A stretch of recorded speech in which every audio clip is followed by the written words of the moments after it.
Deadman Wonderland was a part of the 2010 to 2014 age of anime that I would like to call the gore/edgecore age of anime. With anime like Sword Art Online, Akame ga Kill, Tokyo Ghoul, High School DxD, Blood C, Another, High School of the Dead, Future Diary, the genre of gore/edgecore was thriving more than ever.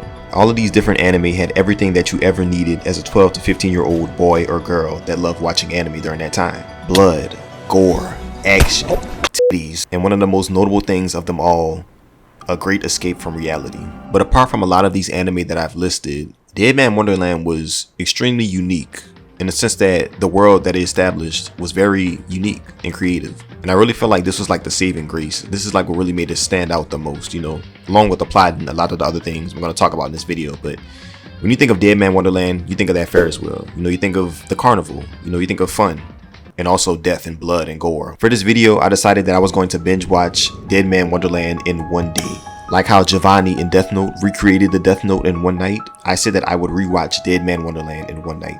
Because in the big 2024, I thought to myself, what happened to Deadman Wonderland? It wasn't really a bad anime, so why don't many people talk about it like they do back then? In this video, we're gonna find out why. But let's bring it back to episode 1.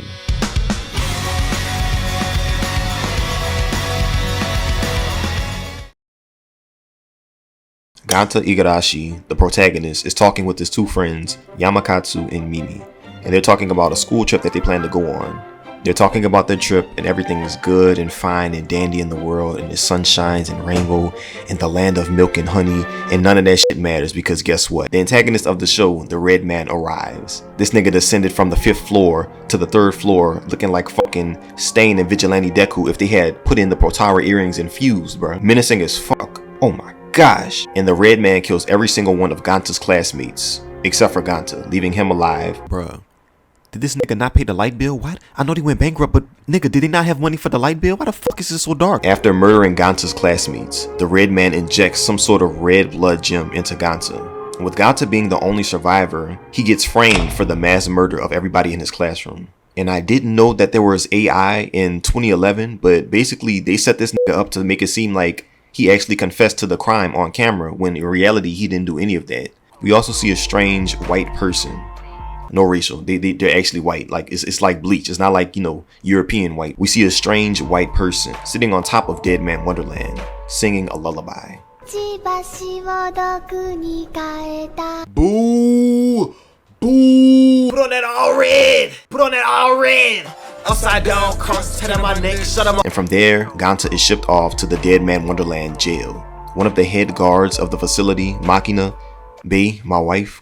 Damn, she fine, bro. Just had to point that out. Them hoop earrings, bro, them lips. She got it all. She got it all. She explains what Deadman Wonderland is to Ganta. And she also explains that the collar on Ganta's neck constantly injects poison into each of the victims that are in the Deadman Wonderland facility, and the only way to stop the poison from spreading completely to their body is for them to take a candy every single hour, I believe, or every certain point of time you have to take a candy. We find out that the white person is Shiro, and Shiro is apparently a friend, or Shiro knows Ganta, but from where? We're gonna find out. I made a theory as to who Shiro actually was because like I said, I haven't watched Deadman Wonderland in years. I was literally legit when I watched that shit, bro. I said that Shiro was Mimi reincarnated, or she was Mimi that got experimented on, you know? But we're gonna see who Shiro is. And I'm just gonna explain this to y'all because I'm not gonna put y'all through the trouble of having to actually figure out what's going on. The red blood gem that the Red Man injected into Ganta was actually a power called the Branch of Sin. Before the show actually started, there was a huge explosion called the Red Hole Explosion in Tokyo. And from this Red Hole Explosion, these Branch of Sin were born. But the Branch of Sin, these powers, they needed an actual host to control the powers. These power controllers are called the Deadmen. So Ganta gains powers. That's what the anime doesn't want you to know. They're trying to gatekeep, but nigga, come on now, don't gatekeep the show from me. There are a lot of positives of Deadman Wonderland. For example, there's a great captivating story. The music in Deadman Wonderland is very fitting, and it really set the atmosphere beautifully throughout the entire show. From the characters, we have Ganta. When you think of Ganta, you can probably think of like Deku, but less of a bitch. I need to stop saying Deku's a bitch, bro. He changed, but you get what I mean. Basically, Ganta's like this easygoing, honest, pure boy. We also have Shiro. She's like this easygoing, pure, fun, bubbly type of person. She's cool. There's also a lot of great creative details that establish the world very well. I feel like this is one of the saving graces of Deadman Wonderland. Similar to like Soul Eater, you probably don't remember the story of Soul Eater, but what you do remember is the sun and the moon. What you remember is Death the Kid and his hair. You remember all the good, cool stuff that made Soul Eater, Soul Eater. And I feel like it's definitely the same case with Deadman Wonderland, you know? You remember that cool, fun carnival, the Ferris wheel. Well, it looks fun, but niggas die on that Ferris wheel, you know? Niggas die in Deadman Wonderland, but it's cool, you know? It's cool, it's sweet, stylish, cool. There's also very cool character designs, specifically from the characters later on in the show that we're going to talk about.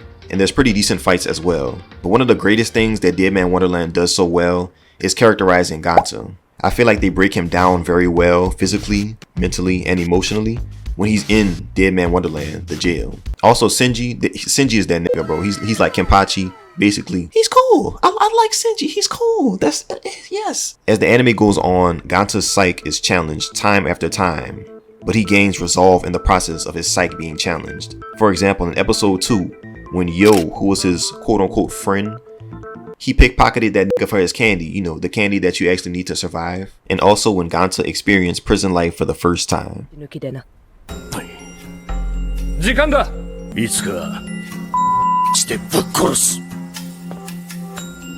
Let the church say incel.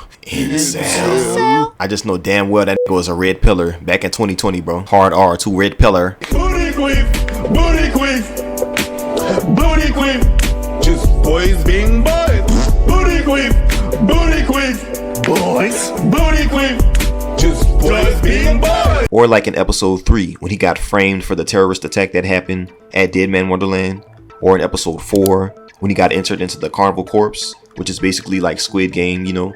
You have to fight to the death with another dead man, you know, dead man versus dead man. There are also other people that can use the power, the branch of sin, in the Deadman Wonderland facility, but they're locked away in a facility separate from the Deadman Wonderland. This is the true facility and the true secret of what is the Deadman Wonderland. Tamaki, the promoter, the head of the Deadman Wonderland facility, he keeps the users locked away and he experiments on them constantly. This is where the Carnival Corpse comes into play, because Tamaki, the head, makes the users fight each other, all for the sake of science and experimentation.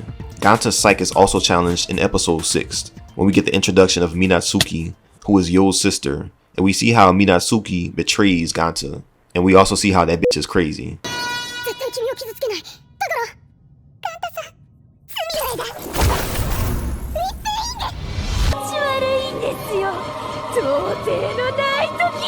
We could have been a good couple. We could have had something special. But you one crazy ass bitch. Use your jacket. Turn that bomb off. Crazy ass. Crazy ass. By episode 7 of Deadman Wonderland, I felt like I had the story kind of figured out. But at the same time, after episode 7, Deadman Wonderland started to really feel like a different type of show. And we also see in episode 7 that Shiro is the Red Man. And we also get the introduction of Scar Chain, even though there's 5 episodes left in the show. Scar Chain is basically a group that's against Tamaki and the experimentation of the Dead Man. I believe every single person that was in Scar Chain was set up or framed, I believe. I don't know if that's confirmed or not in the anime, but basically they're fighting for their freedom. They're fighting so their voices are heard. And so people know that Tamaki is doing evil work behind the scenes. But like how I just said that there was a new group introduced into the anime with 5 episodes left, this is going to lead me into the negatives of Deadman Wonderland. It was so rushed, and I know that if a lot of people watching this video read the manga, then you know exactly what I'm talking about. I didn't read the manga and it still felt rushed. There were too many character introductions, not enough characterization, and just a lot of different things going on at the same time that made it very confusing. Why the fuck did we have Renji versus Nagi? Like, where the fuck did this little hoe come from, bro? Did she get lost in daycare? And as the story progressed, it also felt like the writers like really needed a way to help Ganta escape, because he couldn't escape on his own. He was still learning how to use his powers. He had Shiro, but that still wasn't enough apparently. So this is where the introduction of Scar Chain comes in. But I still feel like it was just too rushed. I felt like they should have hinted at Scar Chain being a thing way before 5 episodes left in the anime. There was also a lot of details missing about the entire lore of Deadman Wonderland and the world and the jail that they're in, because of it being 12 episodes, which is kind of like, you can't really control if an anime is 12 episodes or not. It would have been better with 24, but like I said, the studio went bankrupt, so they never really had a chance to finish and explain a lot of things that happened in detail and depth. Also, Ganta was training in episode 11, I believe, right? This nigga got a transformation in the same episode. Like, bro, he went on a fucking 1-episode training arc, got a transformation that nigga said nothing about, and it's just like, we supposed to accept this? Like, bro, what the fuck? How you go Super Saiyan without going Super Saiyan? Like, dude, did you get the tingly feeling in your back, nigga? Do I smell bass, Kaba? Also, we're gonna talk about the ending of Deadman Wonderland, which I feel like was very bad. From my research that I've done for this video, I've seen that the anime ending, it was kind of like chopped and screwed, you know? They took parts of the manga that happened and they put it into the anime. They really made their own type of anime ending.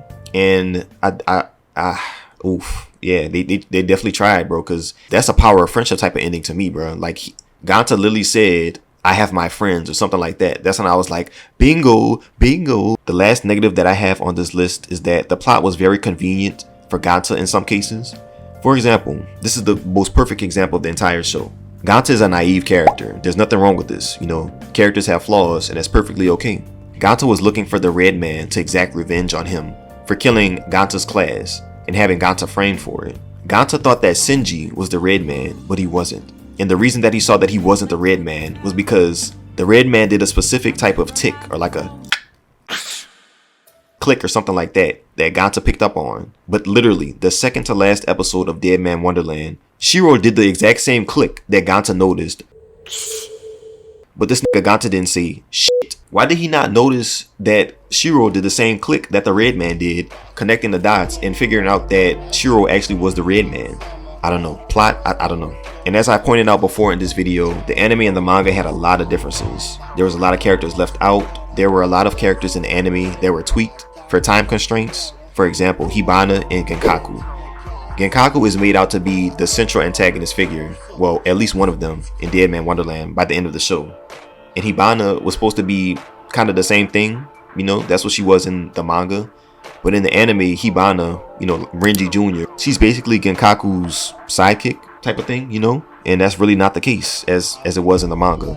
And there was just a lot of less characterization in the anime compared to the manga, which sucks because I really like Deadman Wonderland. It had a lot of potential, a lot of promise with the story, the characters, the uniqueness of it all, but the anime just couldn't capture that like the manga did. Speaking of the manga, I was not reading it. I went to Reddit and I just read a summary of how it ended. I'm going to explain the ending of the manga. So if you don't want to be spoiled, or if you don't necessarily care for it, I'm going to give you a time point that you can skip to click to the end of the video and see my final thoughts and stuff like that, okay? I'm going to speed run through this as well because I don't want this video to be too long. So boom. So after the anime ended, Tamaki's actions of him experimenting on the dead man and having a secret ward got exposed to the world. And from there, he made the G ward that was once a secret open to the public. And he had the dead man fight forgeries that he created for show, for fun. Shiro was found out to be the wretched egg that killed Ganta's class. After that, Ganta was found not guilty during his retrial and he was put in an orphanage.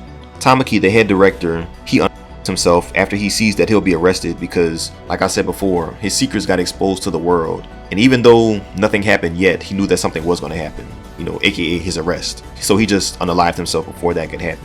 After this, the Deadman Wonderland facility is closed. After the closure of Deadman Wonderland, Ganta meets up with another one of the Deadman power users, Karako, who's not really that important because she got a backstory damn near the same episode that she almost died in. But Ganta meets up with other Deadman, Yo, Makina, and Kasuga, who is the assistant of Makina, and their goal is to defeat the original creator of Deadman Wonderland and to destroy the lullaby system. Like I said earlier on in the video, the lullaby that Shiro was singing, she was singing that because that's what kept her calm. That's why she was first presented as a very carefree, happy-go-lucky type of person.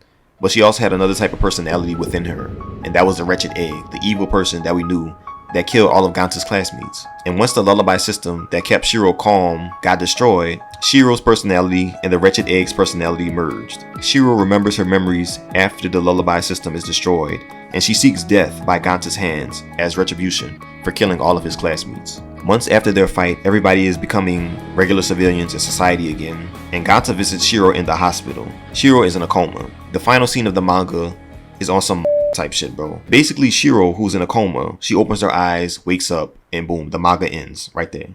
So yes, this was Deadman Wonderland. After reviewing it, I don't really know what to say about it. Like I said before, it had a lot of potential, but the anime just fell short in so many cases and so many points. But I really love Deadman Wonderland. It's probably not getting a season 2, probably not getting a reboot. So all of y'all that's puffing on copium, take off that life support, bro. Take off that mask. It's not coming back. But it's good, and I enjoyed watching it, you know, for the most part. But yes, I'm glad that I revisited Deadman Wonderland for Halloween. Alright, if you made it to the end of this video, please make sure you leave a like, turn on the notifications so you get every video that I post. Happy Halloween, y'all. I thought I'd do something fun for spooky season, you know. Y'all be safe. If you're getting some spooky coochie, you know, wrap it up, nigga. If you're getting some spooky cock, be safe. I don't know. Yeah, so I'm gonna go. I love y'all. Take care of yourselves. Eat some candy. Have fun. Dress up. And enjoy life, okay? Goodbye and peace.